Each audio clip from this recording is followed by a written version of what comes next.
A Simple Cat Tale, a True Story.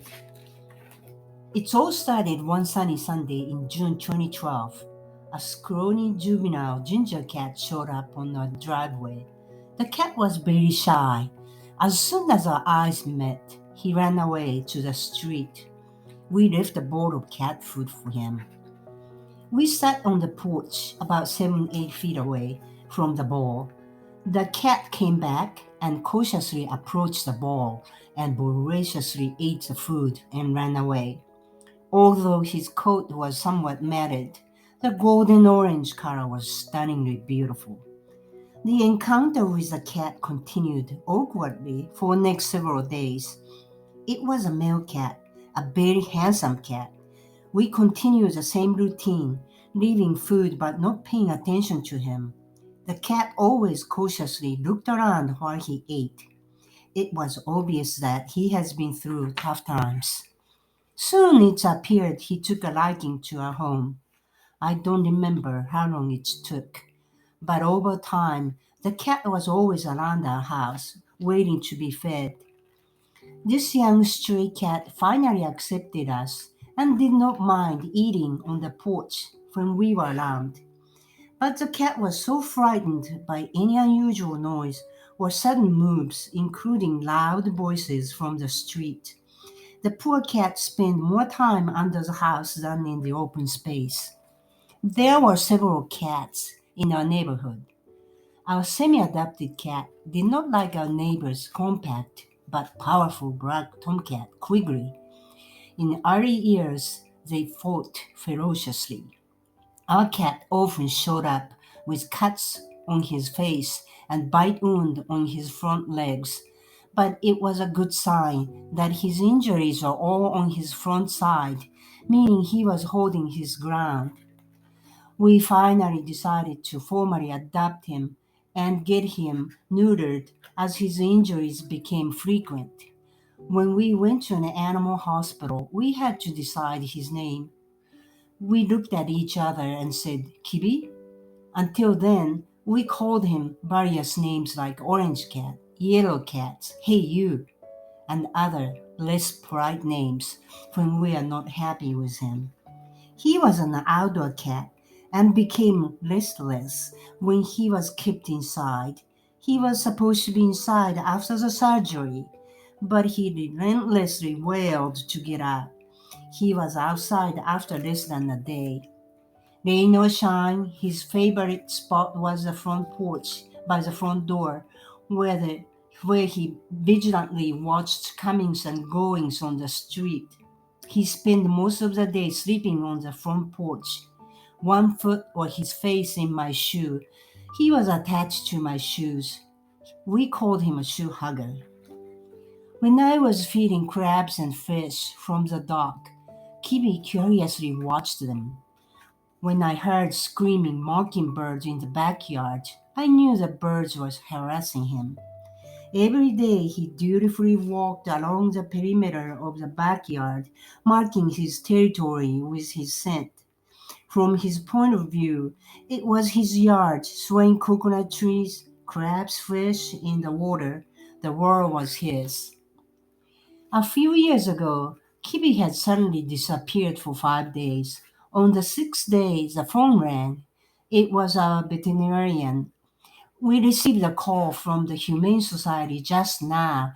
Kibi is in the facility. At the Humane Society, we were told that Kibi was found somewhere in Waikiki, over 14 miles away from our house, across the Ko'olau mountain range. Luckily, we microchipped him. Maybe he accidentally hitchhiked or somebody took him there. We never knew. He was extremely ragged, almost beyond recognition. On the way home, he kept screaming from the traumatic experiences. He destroyed a heavy cardboard carrying case. A family in our neighborhood had a female calico cat. My sister-in-law called her Geji. She dropped a litter of 6, 7 kittens in our lanai twice. She was emaciated by repeated kittens and not eating well. Some people believed cats should earn their keep by catching rats. but Geiji was always after Kibi's food, so we decided to spay her and feed her. We trapped the kittens and transported them to the Humane Society for adoption. Kibi and Geiji became friends. Kibi slept by the front door, and we often found Geiji under the bench 4 or 5 feet away, sleeping. They did not like the wild black cat Quigley, but eventually Kibi and Quigley grew to tolerate each other, and both appeared to defend their territory together. It became my routine to feed three cats together in the morning and evening. Gage did not eat much, but the two boys always wanted to steal her meal before they finished their own. Quigley and Gage left after each meal, but Kitty went back to sleeping by the front door like a loyal guard cat. Kibi always wanted to come inside around 9 p.m. my bedtime. As soon as I opened the front door, he walked in and led me to the bedroom. He trotted and jumped up to the bed. It was his happy time. He purred and groomed himself for 10-15 minutes and went to sleep. I often sang, "Warm kitty, happy kitty, a little ball of fur. Sleepy kitty, sweet kitty, purr, purr, purr." Jim often played the lucky man in bed, meaning what a lucky cat he was. Happy life never lasts forever. Kibi developed dental problems, and teeth cleaning at the veterinary hospital did not help much. He had to go through a total teeth extraction surgery.